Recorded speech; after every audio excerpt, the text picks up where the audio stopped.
ఖైదీ number 150తో ఘనమైన entry ఇచ్చేశాడు చిరంజీవి. ఇప్పుడు అందరి దృష్టి చిరు తదుపరి చిత్రంపై పడింది. 151వ చిత్రం ఎవరితో ఎప్పుడు అనే ఆసక్తి అభిమానుల్లో నెలకొంది. ఆ అవకాశం సురేందర్ రెడ్డి చేజిక్కించుకున్నట్లు టాలీవుడ్ టాక్. రామ్ చరణ్తో ధృవ తెరకెక్కించి ఓ విజయాన్ని అందుకున్నాడు సూరి.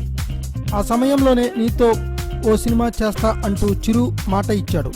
ఇప్పుడు ఆ మాట నిలబెట్టుకుంటూ తన తదుపరి చిత్రాన్ని సూరి చేతిలో పెట్టినట్లు సమాచారం. ఈ ఏడాది ఏప్రిల్లో చిరు 151వ చిత్రం సెట్స్ పైకి వెళ్లనుంది. కథ ఇంకా ఖరారు కాకపోయినా ముందు కథానాయకిని ఫిక్స్ చేసుకుంటే మంచిదని చిరు రామ్ చరణ్లు భావిస్తున్నారట.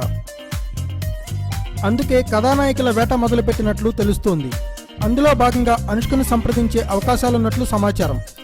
చిరు 150వ చిత్రం కోసం కూడా ముందుగా అనుష్క పేరే పరిశీలించారు. అప్పట్లో బాహుబలి 2, సింగం 3, ఓం నమో వెంకటేశాయ చిత్రాలతో బిజీగా ఉండడం వల్ల ఖైదీకి డేట్లు సర్దుబాటు చేయలేకపోయింది స్వీటీ. ఈసారి మాత్రం అనుష్క ఎంపిక దాదాపు ఖాయమయ్యే అవకాశాలున్నాయని సమాచారం. Thanks for watching. Please subscribe our channel.